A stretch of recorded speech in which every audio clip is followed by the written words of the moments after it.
Hello again YouTube, Mad Dog here. This video, just a quick little wild edible video. I guess most of you are pretty familiar with these basically weeds that we find over in the UK. And I've just gathered two examples. Obviously the very famous dandelion, dead common, dead easy to identify obviously. Obviously at the moment this time of year it hasn't got the thin stalk and the yellow flower or seed head. The other one being dock leaves. I'll just give you a close up of this. That's the Frident, that's the dock leaf. Obviously everybody knows that as a kid you'd gather some dock leaves and rub them on when you've been stung with nettles, and it helps alleviate the rash and the soreness from the nettle sting.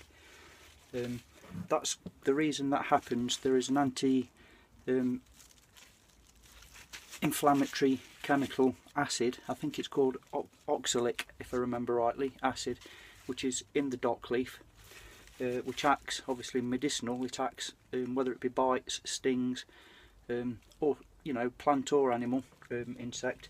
You can use this to soothe said sting or bite, so it's worth remembering for medicinal purposes. But obviously I said this is wild foods, so the dock leaf, all of it is perfectly edible, as is the root, but because of the content of the oxalic acid it makes them very bitter to eat and to taste. But you can blanch that acidity out of it by boiling 2 or 3 times, throw the water away, reboil, and it eventually gets rid of the bitterness. But a quicker and easier way is to roast. So if you roast the leaves right down, just wrap them up in some foil or in your billy tin with the lid on, get them on the fire. The same with the roots, scrape the outer off to get rid of all the rubbish, the bark and the grit. Roast them up in your billy can, grind them up and make them then into a coffee. Add some boiling water. You get all the nutritional value out of them without the bitterness. So you can actually make a campfire coffee out of the old dock leaf. So that's that. And obviously everybody knows that the dandelion is edible. The whole plant, including the roots, which again you can make a really good campfire coffee out of by roasting. But you can eat them raw. I'll just show you the good root stem here. They're perfectly edible raw. So, and in the wild, excuse me, they're a really good source of carbohydrates. So you get a lot of energy from the dandelion plant. Now the leaves, they're the same, perfectly edible. Obviously the young tender ones are less bitter, so but the whole thing is edible. Excuse me again. Now with the dandelion, another little common piece of knowledge is that it's the only plant that you find in nature that secretes the white sappy fluid in the stem.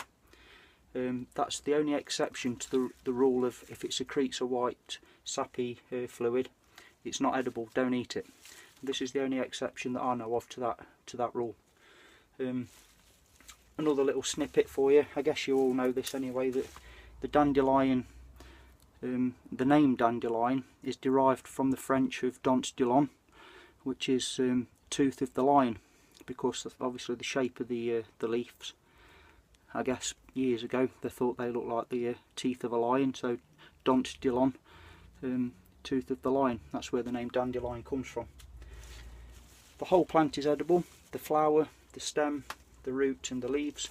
Again, this time of year we've not got the flowers available, but again, once boiled down, makes a great hearty substance if you've got nothing else, and why not? It's a great form of carbs, good vitamins and minerals in there. I can't remember all the chemicals and the formulas now, but go look it up. It is really nutritious and abundant and free. So 2 little plants, very common, but worth remembering. Keep them in the old memory bank up there. So I've just thought I'd quickly share that one with you. Hope you're all having a great weekend. Thank you all very much again for watching as always. Take care out there. Mad Dog signing off. Yeah!